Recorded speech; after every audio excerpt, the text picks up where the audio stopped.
Welcome to Stories Podcast. I'm your host, Amanda Weldin.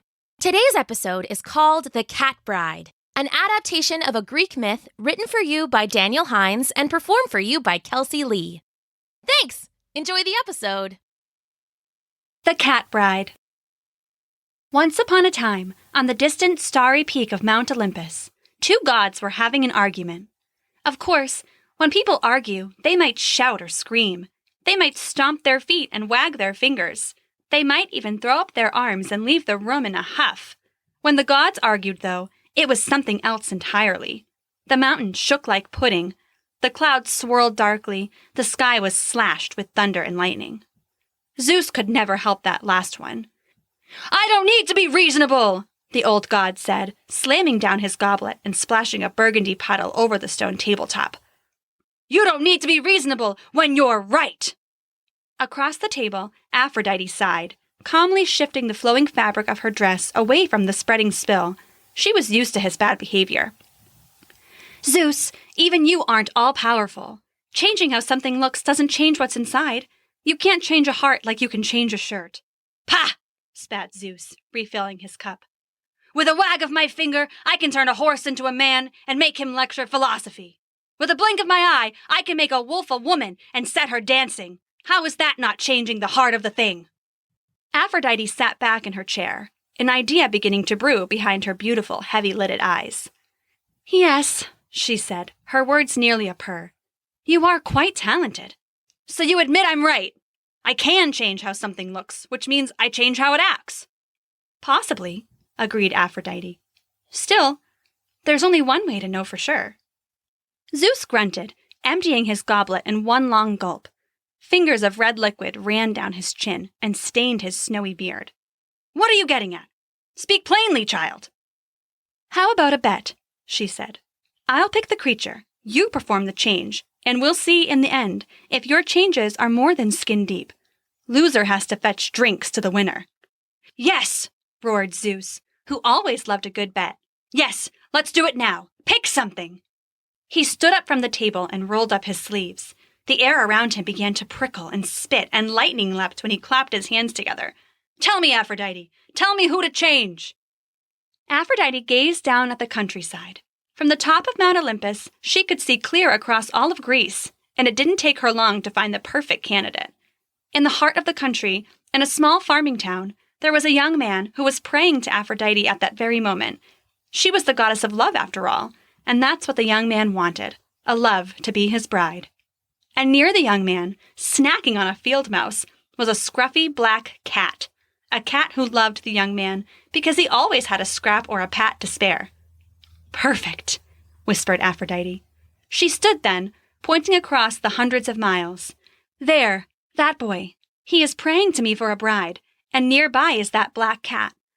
What do you say we answer his prayers together?" "What say we do?" Zeus roared again. He rubbed his hands together, and they crackled with power. "A cat into a bride? Nothing when you have the might of Zeus! You'll be fetching my drinks in no time. Now watch, Aphrodite, as I make this bride a beauty and win our bet." He gestured, and the power leapt from him with a thunderous crack. A tail swish later, the cat was gone. In her place stood a woman, tall and dark and beautiful. She looked down at her new body in wonder. "And now for a little push," Aphrodite said, extending her powers of love to the young couple, drawing them together. Without knowing why, they felt familiar already. Without knowing how, their hands clasped together. The young man looked around. "This is strange. I feel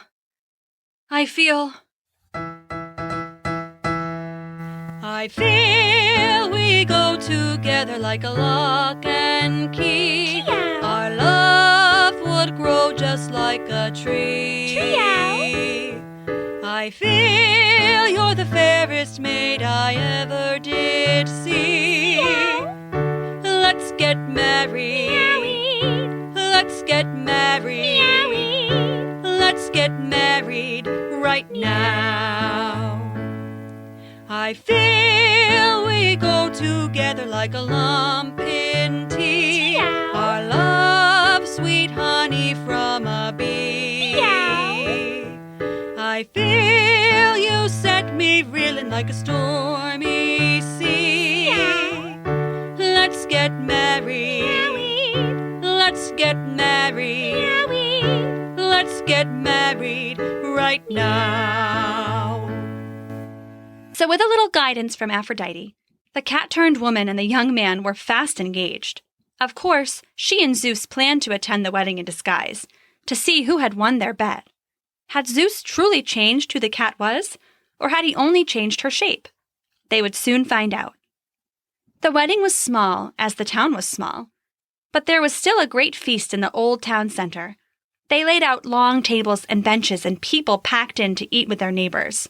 In the center, at their own table, were the bride and groom. He did all the talking, but she listened patiently, smiling as his hand absently scratched at the back of her ear. "See?" said Zeus to Aphrodite, their conversation lost in the clamor. "From a cat to a bride, and not a whisker forgotten." "So you say," she replied. "But what about her heart? What about who she is deep down? You think you can turn a hut into a temple with a coat of paint, but you can't. At the end of the day, that's still a cat." Zeus sneered and looked down his nose at her. "Can't you just admit you lost the bet? Now, go fetch me a drink." "You think so?" she asked. "I know so. Now, about that drink you're supposed to be getting me." He waved her away dismissively. Aphrodite smiled back at him, and reaching into the folds of her dress, pulled out a fat white mouse. "A mouse?" asked Zeus suspiciously. "What's that for?" "Nothing to worry about," Aphrodite replied. "Like you said, a cat to a bride, and not a whisker forgotten." She lowered her hand and let the mouse scurry onto the ground.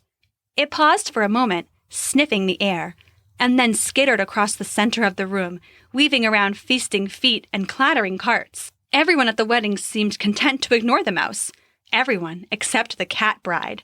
When she saw the mouse, she froze. She tracked it silently for a moment, licking her lips. Darling?" the young man asked. "Is everything okay?" But she didn't answer. Instead, she let out an ear-piercing yowl and flipped the table in front of her, sending the food and plates crashing to the ground. "Honey, no!" he cried, but it was too late. Before the room full of stunned guests, the cat bride dropped to all fours in a puddle of stew. It stained her dress, but she didn't care. She was off. Scrambling on her hands and knees, she began to chase the mouse around the room. She pushed over tables and scandalized ladies, and even followed the mouse between the elder's legs, knocking him into his own wife and sending the pair tangled to the ground. "My love!" the young man called, but it was for naught. The cat bride continued to tear around the room, finding her human body much less adept at catching mice than her cat body had been. "So Zeus," said Aphrodite slowly as the cat carnage continued, "about that drink you're supposed to be getting me." "You cheated!" Zeus grumbled. If she had been truly changed, she wouldn't have wanted the mouse at all. Admit it, just because you can change someone's shape doesn't mean you can change their heart. Only they can do that. Zeus grumbled, but got up to get drinks. "Aren't you forgetting something?" Aphrodite said, raising her eyebrows at the cat bride, still screeching and yowling and scrambling after the mouse. Right, fine." Zeus waved absently, and there was a flash of light that blinded everyone in the room. When people finally blinked their eyes back open, Zeus and Aphrodite were gone, and so was the bride. In her place, there was a scruffy black cat. She had finally caught the mouse and was batting it from paw to paw, purring happily. As the astonished wedding crowd watched, she picked up the rodent in her mouth, raised her proud tail high, and strutted out into the night. It was all so strange that no one much talked about it again after that. Strange things spoken caused more strange things to come, or so they believed. But some said on quiet nights you could see the young man walking with a mouse by moonlight. He's peering into the darkness, hoping to see a final glimpse of his black-furred bride. And when it's quiet, his mournful call ripples across the dark pond of night. "Here, kitty, kitty! Here, kitty, kitty!" The end.